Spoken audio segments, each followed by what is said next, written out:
Welcome to the IT Matters podcast, hosted by Opkalla. We're an IT advisory firm that makes technology easy for your business. Our vendor-neutral technology advisors work directly with your team to assess technology needs and procure the best IT solutions for your organization. On this podcast, expect high-level expertise from our hosts, plus experience-driven perspective from the leading experts on topics like AI, cybersecurity, industry-focused IT solutions, strategy, and more. Now, let's get into today's discussion on what matters in IT. And welcome to the IT Matters podcast, hosted by Opkalla. At Opkalla, we help IT teams understand the busy marketplace of technology, strategy, and services with a data-driven approach. On this podcast, we invite technology leaders to discuss the challenges facing the modern IT department. My name is Keith Hawkey, technology advisor at Opkalla. And today's guest is someone who embodies the idea of great technology leaders. Don't just think in system frameworks, they think in stories. I'm joined by Troy Penny, Global Vice President of IT at Harsco Rail, where he leads the global IT strategy.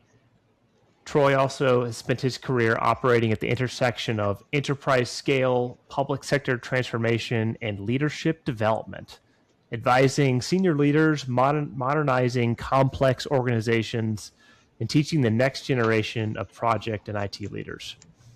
But here's where Troy really stands out. Alongside publishing serious IT leadership books, he's also an author of children's stories about cats that go on adventures and occasionally save the world. So today, we're going to talk about enterprise IT leadership, governance and strategy, but also creativity and storytelling, and why the ability to explain complex ideas simply might be one of the most underrated skills a technology leader possesses. Troy Penny, welcome to the IT Matters podcast. Thank you, Keith. It's my pleasure. So, before we begin, Troy, there's a tradition on the IT Matters podcast where we play two truths and a lie. Have you ever heard of such a game? I have.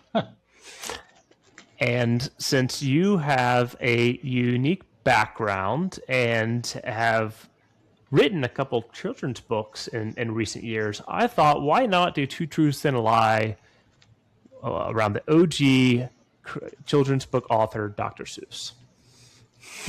Okay. How familiar are you with the life of Dr. Seuss? More familiar with his works than his life. Okay. Well, I think this is mostly about his work, so we might be in good shape. So, two truths and a lie. So you are trying to identify the one lie out of these three options. So let's start. The first one, Dr. Seuss created the word nerd, which first appeared in If I Ran the Zoo. Second, Dr. Seuss wrote all of his books standing on one foot to keep the rhythm playful. Number 3, Dr. Seuss wrote Green Eggs and Ham using only 50 words after accepting a bet that he couldn't write a book with fewer than 60. So those are the three options. If I can reread them if you'd like. No, I think the lie is probably composing his books on one foot. I just couldn't imagine doing that. You're correct, Troy. There's no knowledge that Dr. Seuss wrote his books on one foot. However, much to my surprise, he apparently invented the word nerd, which I had heard that or thought I had heard that before, and when you gave that as the first option, I thought to myself, I think that's true, and it surprised me also when I'd heard it the first time. Yeah. And as far as the 50 words in Green Eggs and Ham, that doesn't surprise me. I actually used Green Eggs and Ham to teach my first child how to read, because they're so few words in it, and the words are repeated so often that he began to recognize the shapes of words more so than sounding out the word ham. He just knew what the word ham looked like. So he got to where he could read a combination of memory and pattern recognition, most of that book at a really early age. So that part didn't surprise me. Yeah. Well, you were successful in identifying the lot. Maybe I should make these a little bit more, a little harder. Writing on one foot. I thought writing on one foot with a book like Green Eggs and Ham, that's 50 words, wouldn't be too much of a battle. But there's probably a lot that goes into that. He'd have some sore ankles for sure. Yeah, it certainly sounds like the kind of thing you could imagine him doing, especially if you're familiar with his books. But I thought, having written a little bit myself, I just couldn't imagine being very creative in that stance. Yeah, touche. So let's dive into a little bit of your story, Troy. Can you tell us a little bit about how you got into IT, some of the early days? Sure. How did you get on this trajectory, this career trajectory? Well, I actually began college out of high school on a music scholarship. And there came a point in time where I had sort of an epiphany that I'm either going to be a famous musician or a high school chorus teacher. And I thought the latter was far more likely, and that didn't align with kind of where I saw myself. So I left the music department, and when I did that, I lost my scholarship. So I joined the military to help pay for the remainder of my college, which it did. And I ended up spending a little over a decade in the U.S. Air Force as an electronic warfare systems technician. And what we did was jam radar, which doesn't have a direct civilian application. Most airports don't want someone to jam their radar. So what I could translate, however, was the engineering and technology skills involved in that career field. And at the time, this was the early 90s. I got out after the Desert Storm campaign. And at the time, IT had only just begun to separate itself from engineering. And it was still very hardware technical as well as software technical. Personal computing wasn't much of a thing yet. Everything ran through big data centers. So IT seemed to be the right fit for me as a civilian, and started out really doing just technical documentation and some Ingress programming, and then worked my way up. I was fortunate to catch that technology curve in the 90s that sort of culminated in Y2K and the .com era and all of that, and I was able to move up through the profession and found that I really enjoyed it. So midnight 1999, December 31st, what were you doing? That's the big question in my mind. I was relaxing because I didn't believe planes were going to fall out of the sky. Probably the worst that would have happened was your bill wouldn't get printed, or you would receive a bill that showed you were 100 years overdue for something. Most machine systems weren't, I don't think, as vulnerable, and maybe I was naive, but they didn't appear to be as vulnerable as some of the stories would have led you to believe. Plus, I think, thanks to the people at Gartner, we had pretty good preparation for it, a good runway to get the critical systems up to date. So I felt pretty good about it. We had replaced our legacy ERP system at Johnson Controls, is where I was at the time. And, we felt pretty confident that the new system was going to perform. So I wasn't too bent out of shape about Y2K. You mentioned Gartner in that equation. I'm 37 years old. I was young when Y2K was a thing. Right. I certainly wasn't in my career. how did Gartner help prepare organizations? I'm curious about that. So I don't know the whole story, but I do know that they were one of the early identifiers of the Y2K bug, and they had forecasted at the time, I think, almost $1 trillion in global remediation that was necessary. And Gartner has that niche in projecting future technology and various pitfalls and things you needed to prepare for. And they were probably the premier analyst for Y2K. And a lot of people would consider them maybe a little bit of a fear merchant at the time.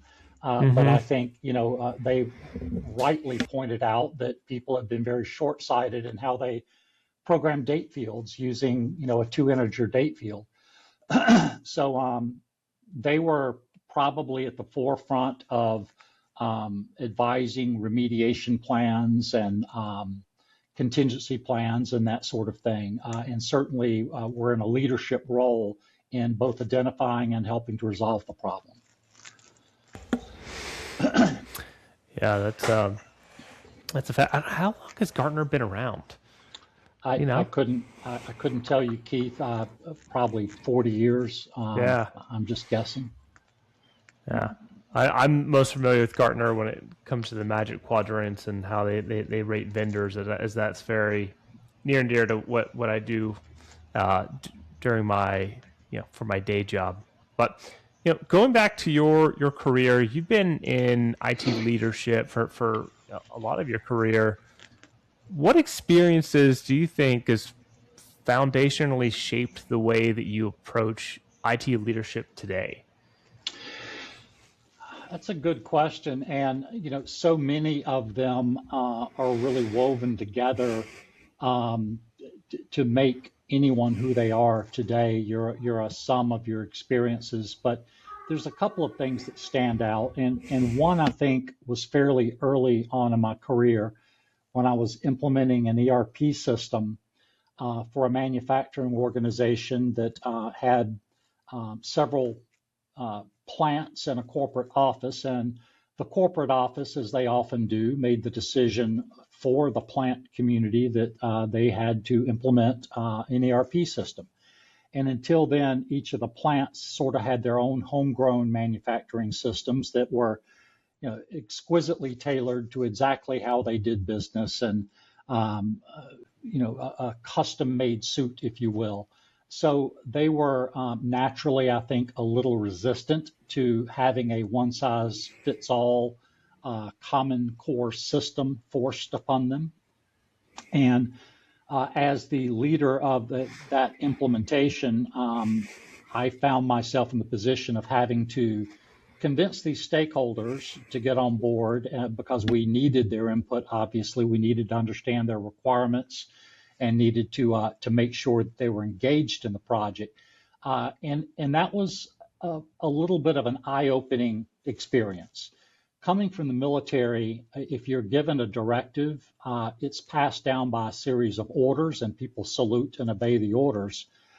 In the corporate world, it was a little bit different. You had stakeholders with a lot of both formal and informal power within the organization. And a plant manager, as you probably know, is very much the king of their own feudal kingdom there. And runs that plant and runs everything about it and knows everything that happens there. So these were powerful individuals, and I needed to get them on board. I met with one of the plant managers. We'll call him Tony. It's not his real name. When I went in there, I immediately was met with a cold shoulder, with a resistance. I was the enemy from the corporate office coming to force this thing upon him. And the first day I met with him was really a little bit of a disaster. I felt like far from having a meeting of the minds, we had sort of an adversarial conversation.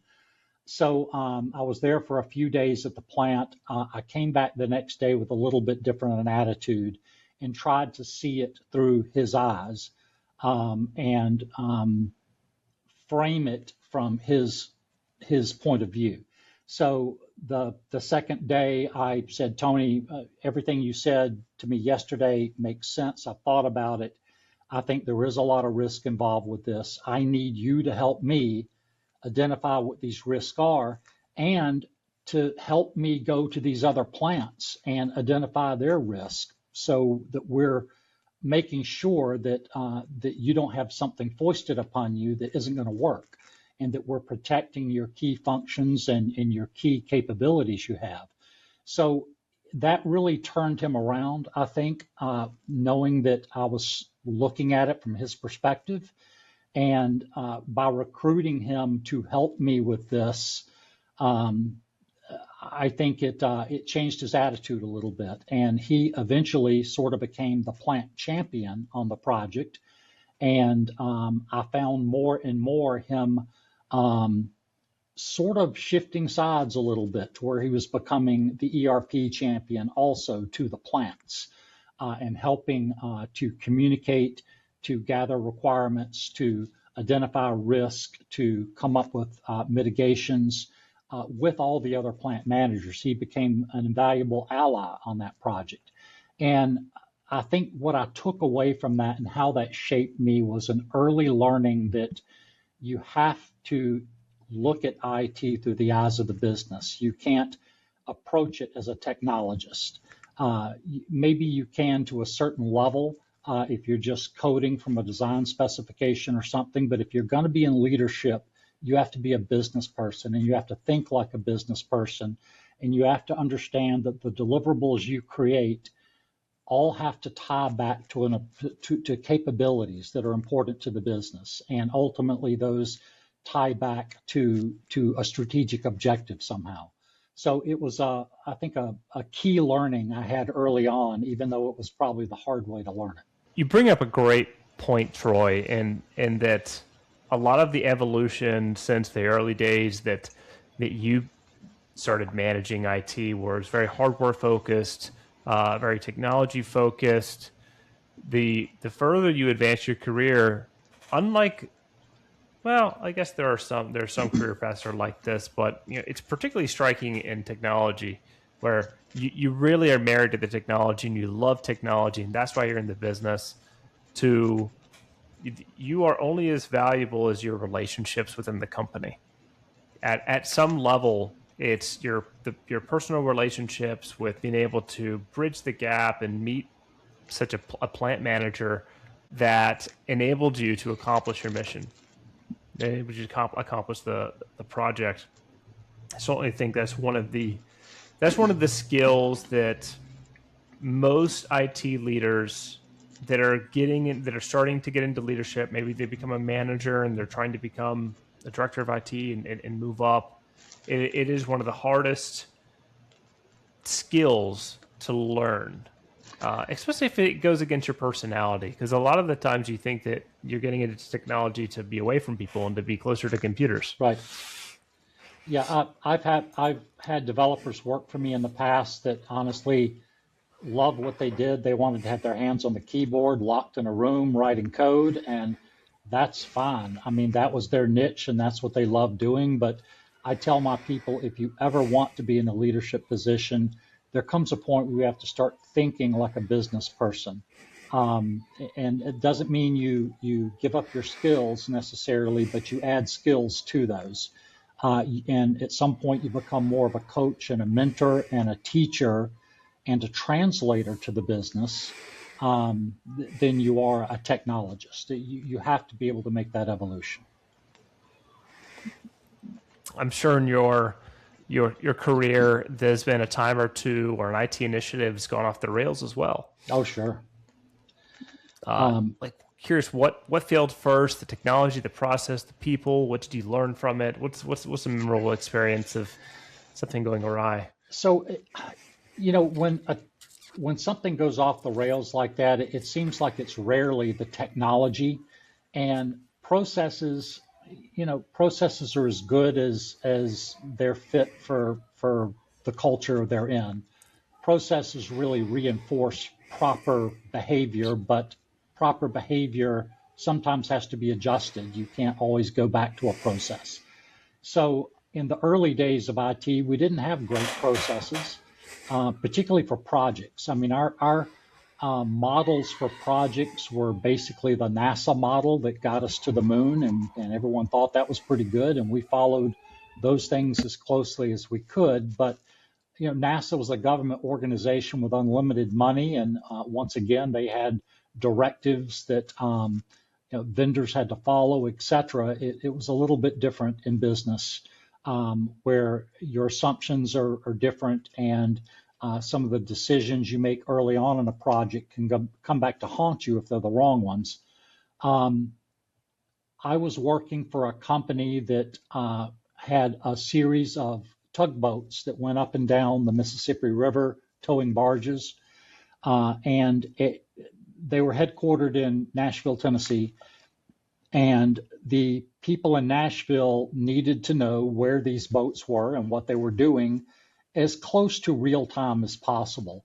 The current process had the vessel captains filling out log books like every boat captain does, and then mailing copies of the log to Nashville, which was okay, but Nashville was getting real-time events a week later and really didn't have the visibility they wanted to the activities of the vessels. So we developed a satellite tracking system that we would adopt to work on the vessels themselves, and a computer console would be put on the bridge of the ship, and then for every log event that the captain had, we assigned it a code.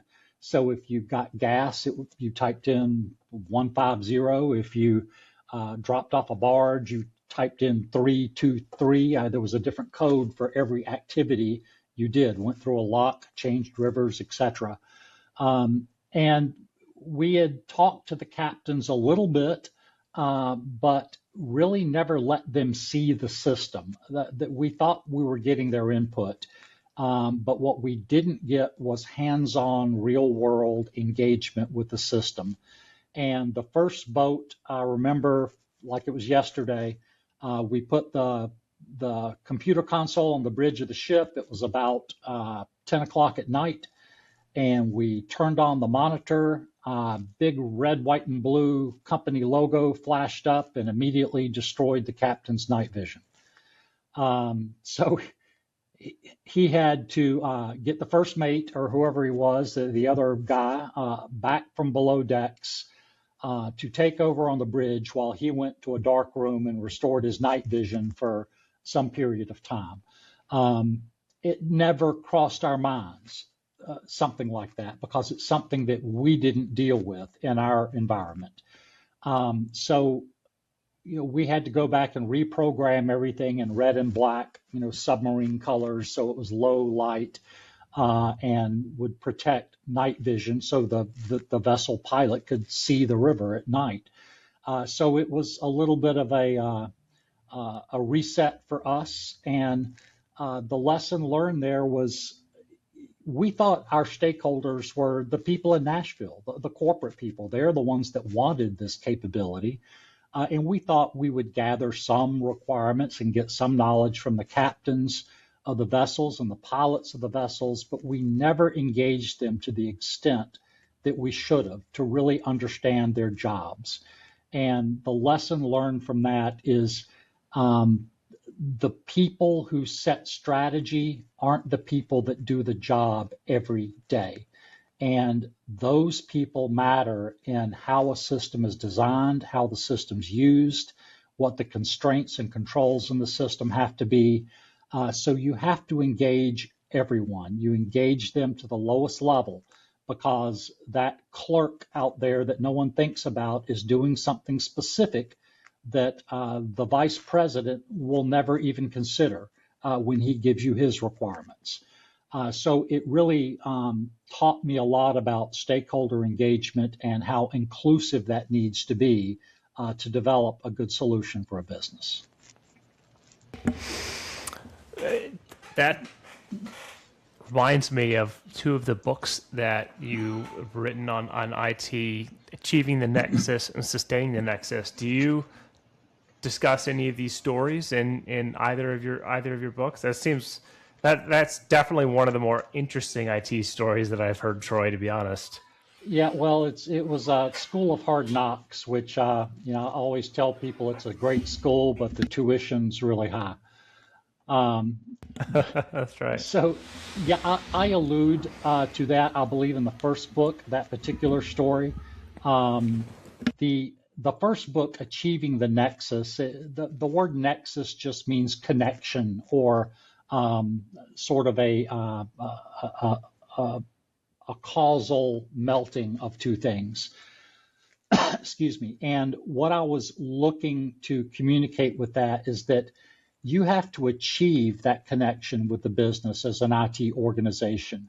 I kept seeing the same pattern repeated across different companies and teams where the IT teams would work incredibly hard, deliver a major system, and on paper, everything looked great. The project was successful, but the business didn't end up really getting the value it expected, and what they did get wasn't persistent.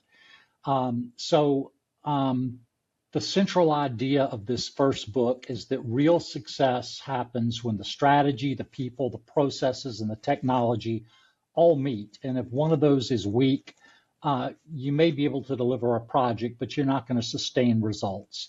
So it's all about achieving alignment with the business, sharing goals, sharing ownership, sharing risk, understanding how the benefits chain connects from the lowest level deliverable all the way up to the strategic objective, and how IT can enable functionalities that help an organization achieve objectives, but only if they understand them and only if they have a seat at the table and play that catch ball with the various functional areas within the business to understand their pain points, understand what they're trying to achieve, and be able to communicate how technology might enable them in doing that.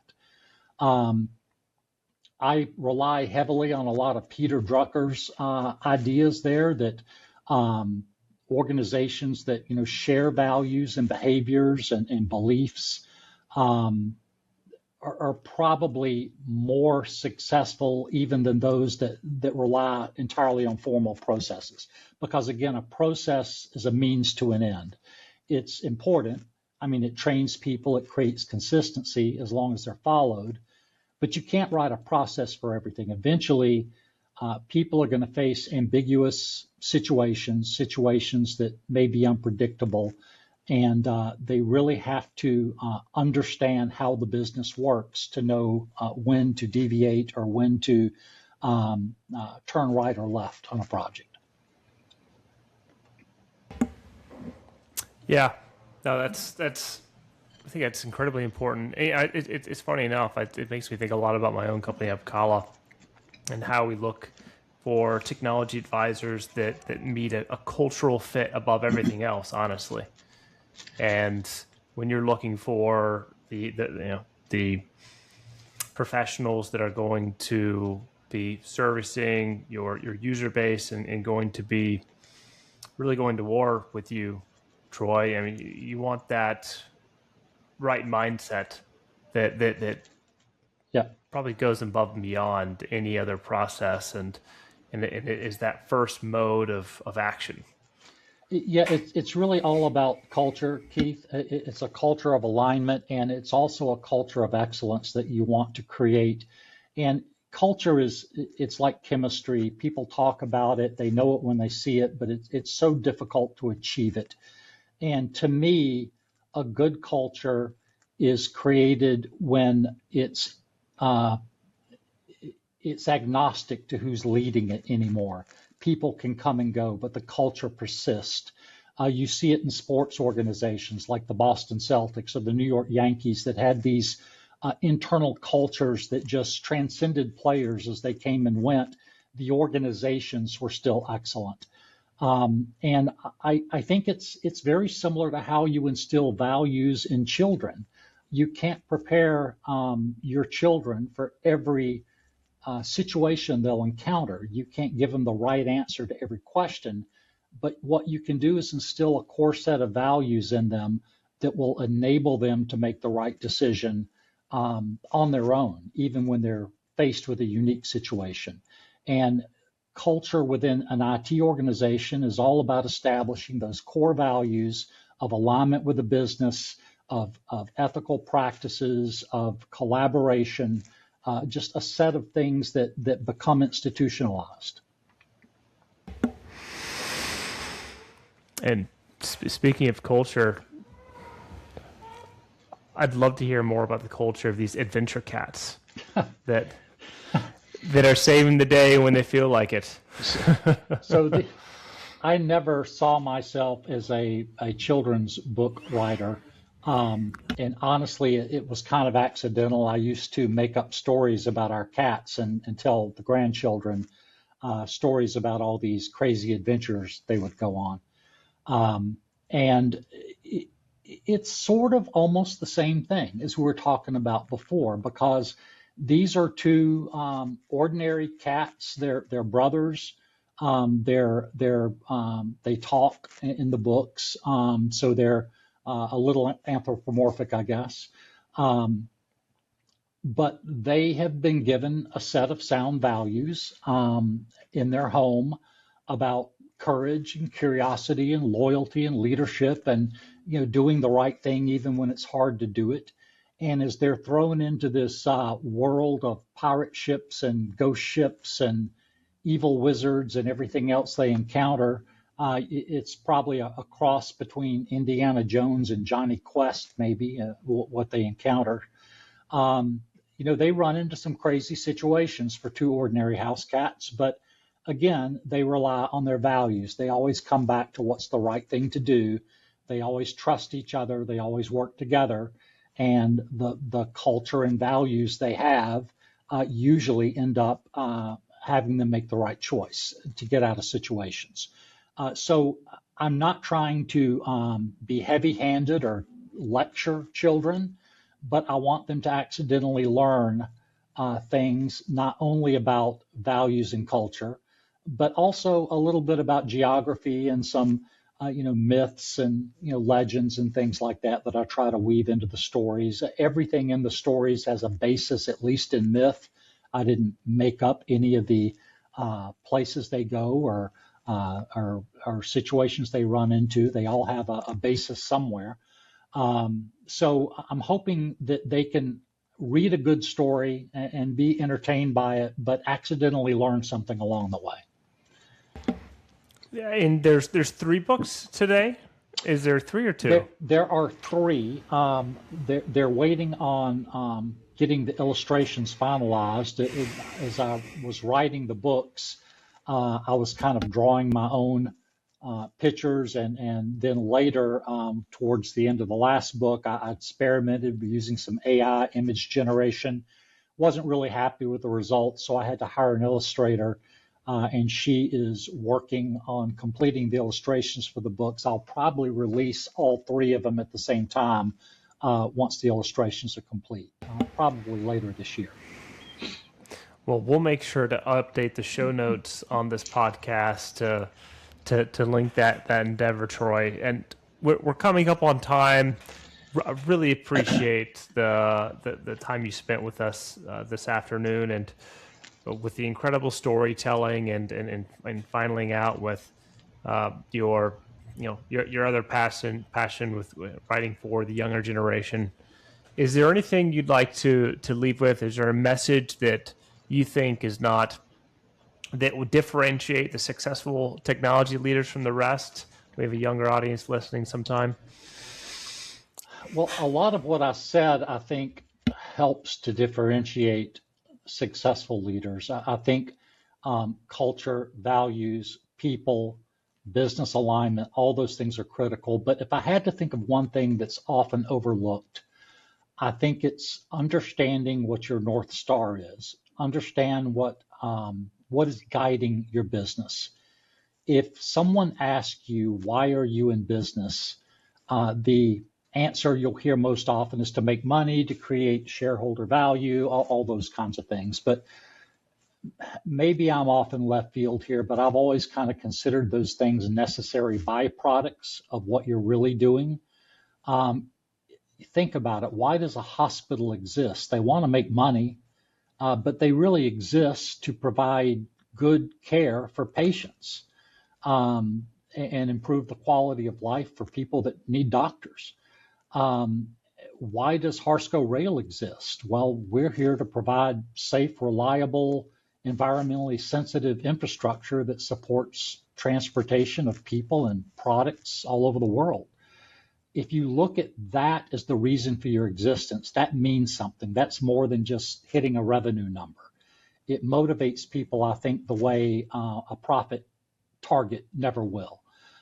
It gives importance to your job, and that's everyone in the company from the security guard up to the president.